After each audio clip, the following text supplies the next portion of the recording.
The first commercial video game console, the Magnavox Odyssey, debuted in August 1972. Equipped with 1-bit, 2-color graphics, and no sound, it set the standard for the first generation of home entertainment consoles. To simulate color graphics, the console included colored plastic filters to apply to the television screen. The first game for the Odyssey, Table Tennis, inspired the far more popular Atari game Pong, which was released shortly thereafter. Released in October 1977, the Atari Video Computer System, later named Atari 2600, was a pioneer of the second generation of home video game consoles and was the first to gain worldwide popularity. This system connected to your television and required game cartridges in order to play.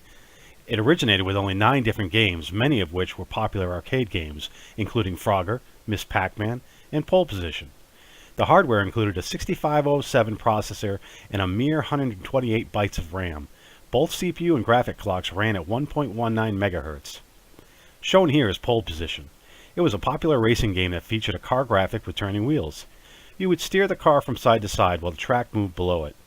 These simple but powerful graphics gave the player the feeling they were actually moving across the track. The third generation consoles marked the beginning of the 8-bit generation. Launched in Japan in 1983 and equipped with a 1.8 MHz CPU and 2 kilobytes of both main and video memory, the NES powered its way to becoming the best-selling console of all time, selling nearly 62 million consoles worldwide. Able to simultaneously display 25 colors from a 53-color palette, the NES introduced the world to classic video game franchises such as Super Mario Bros., Zelda, Mega Man, and Final Fantasy.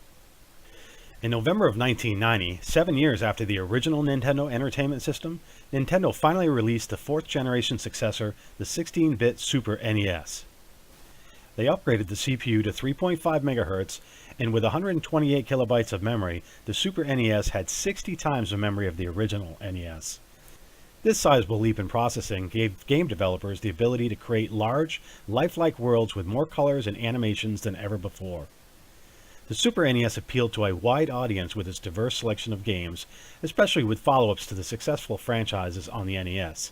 Sequels such as Super Mario World, The Legend of Zelda: A Link to the Past, and Super Metroid. By 1995, Sony entered the console marketplace with their first console, the Sony PlayStation. This turned out to be the first in what would become a very successful franchise of consoles. It was the undisputed winner of the 5th generation era of game consoles, with 2 custom 32-bit video display processors at 28.63 MHz each. Shown here is Gran Turismo. It was the best-selling game of all time for the PlayStation.